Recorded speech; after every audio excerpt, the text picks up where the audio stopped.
Hello friends, welcome back to my channel again. Today I'm going to talk to you about all the books that I've read this year so far.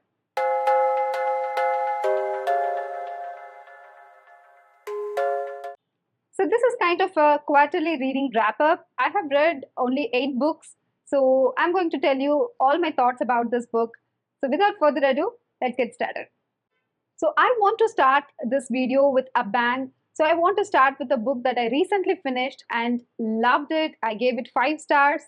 It took my breath away. I'm talking about none other than The Vanishing Half by Brit Bennett. First of all, let's take a look at this cover. And also, I want to take a moment to appreciate all the tabs that I've used. I have annotated this book like anything, and it is so satisfying to see this now. So the book itself follows twin sisters, and they are from a colored family, and their father is being murdered. They end up working as a cleaning staff in a white family. So they don't like this job very much, so they decide to leave the town without telling anyone. And then when they leave, each sister has different choices in life and they end up living different lives. This is all about us viewing their choices and how it takes turns in their lives and how it ends and whose choice is a better choice. That is for you to decide. This was a story of 3 generations of women. It speaks feminism, it speaks racism, it speaks life in general.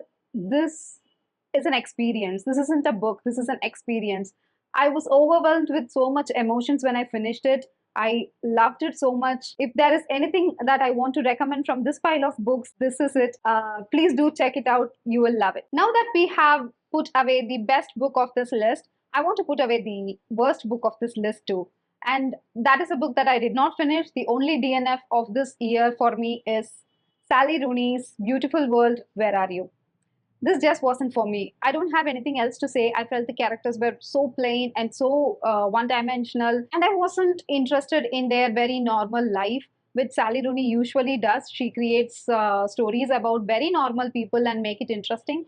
It could have been done better in my opinion, but I could not pass chapter 5. It was testing my patience, and life is too short to read a book that is not giving you any pleasure. That is my opinion. But if you are a Sally Rooney fan, don't listen to me, just pick the book up. The only problem with me DNFing this book is, look at this book. Again, it's so gorgeous, and I really find it a waste of this beauty that I haven't enjoyed and read. That is my only regret, but I don't regret DNFing this book. That's about it. So the next book I want to talk about is Lessons in Chemistry by Bonnie Garmus. This was also one of the book that is set in 60s of America, and there is racism, feminism, and all still in play. And the story follows Elizabeth Zott, and she is having a master's in chemistry, but she's still being considered someone like a secretary or a clerk in the chemistry department of a university. She wants to aspire and become a doctorate, and she wants to be a scientist, but nobody takes her seriously just because she's a woman. And that itself drew me in, and the narrative is so good. It's very fast paced, it's very engaging, and I love the commentary on feminism. It was so beautiful. I find it quite interesting that there are so many problems that are still persisting in the 2024 world, which is depicted in 1960s world. It's weird that it's still there. I find it relatable. It's very sorry for me to feel that it is still relatable, and that's the worst part of the reality, I think. Coming back to the story, Elizabeth Zott, since she cannot become a scientist, accidentally she's being offered a job as a host of a cooking show that she excels, and she kind of makes it very interesting by adding chemistry into the cooking. Like she says NaCl instead of salt, and she explains the chemistry of the food that attracts a lot of people, and it makes normal housewives feel like they're doing a very important job, and it is attracting a lot of attention and a lot of people. So this becomes a huge hit. The story from there takes off. There is a lot of drama, there's a lot of engaging conversations. Overall, it is a very nice book and I loved it. I highly recommend this to you. The next book is something I feel very happy even to think about it, because this is one of my favorite authors of all time. That is LM Montgomery, and the book is Jane of Lantern Hill. This book, like all her other books, was so beautiful, such an experience to read. It also follows a small child who's being thrown into a different place, and how she adapts is all the story is about.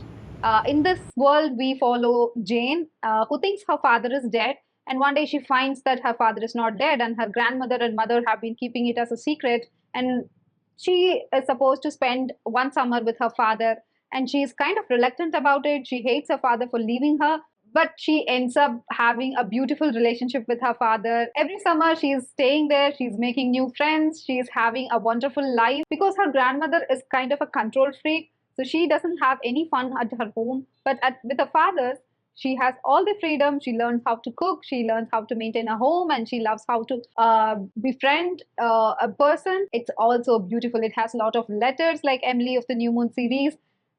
It is such a great experience, and this is the only book, I guess this is the last one she has written. I loved it, and this is the proof. Just look at all the tabs and annotations of this. I loved it so much. I highly recommend. If you are a Montgomery fan and you haven't heard about this title, this is such a good read.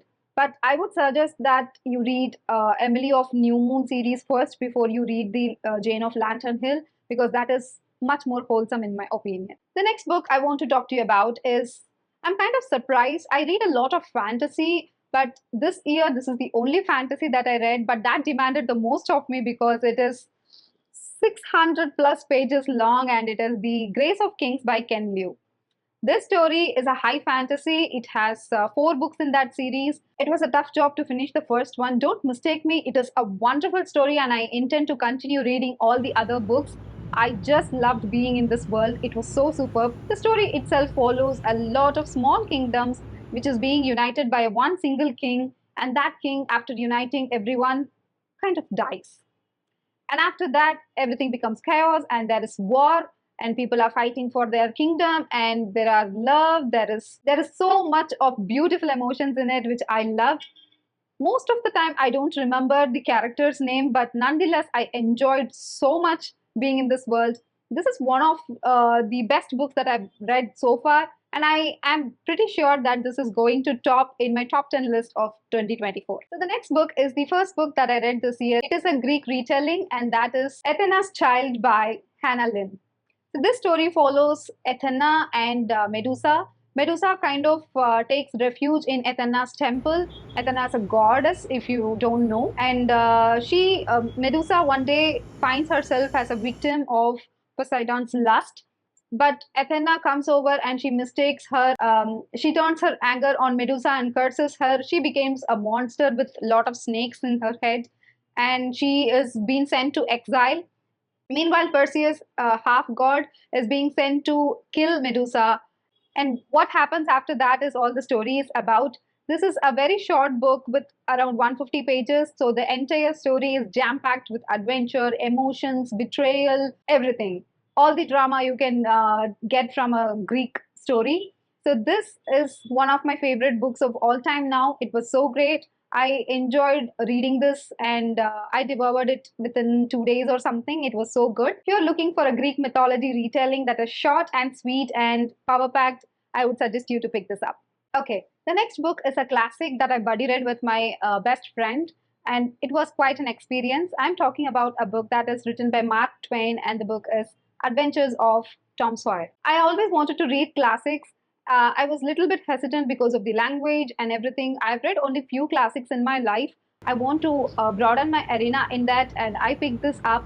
I enjoyed the story that it follows Tom and Huckleberry Finn, and they are just 2 boys having fun and making tantrums, just trying to have some adventure in their life.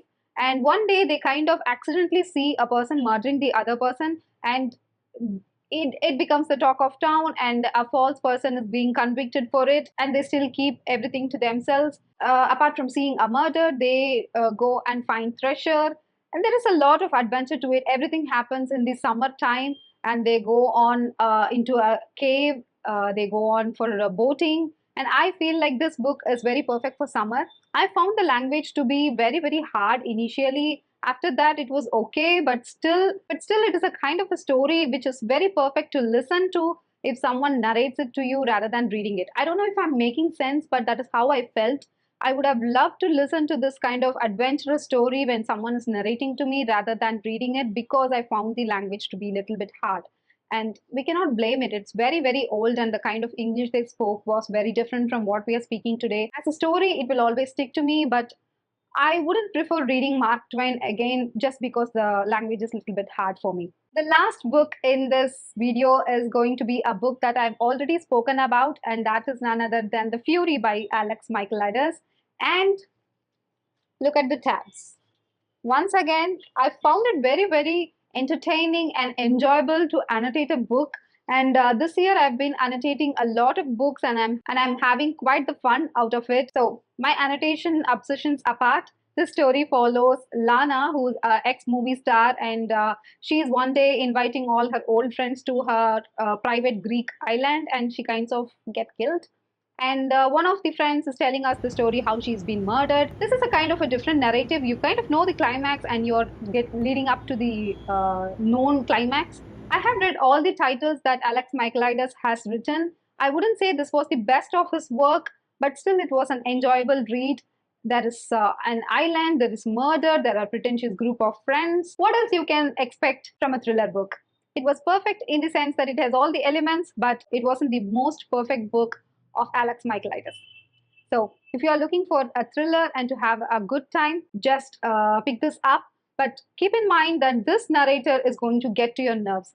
He kind of annoyed me so much that he was telling me something and then he said, no, I was joking. And then he will tell you something else and again, no, again joking. And it was kind of repeating all over the book. That was getting to my nerves. Other than that, the writing, the Greek mythology references, everything was so enjoyable. This was a one-time read and I enjoyed it, but not the best read of my year. So that's about it. I have told everything that I had in mind about all these 8 books. So let me know in the comments if you have read any of these books, or just let me know which of the best books and the worst books that you've read in this year so far. I would love to know. Please leave all those details in the comments. And until I see you in a very next video with a bookish content, this is Sushmita signing off.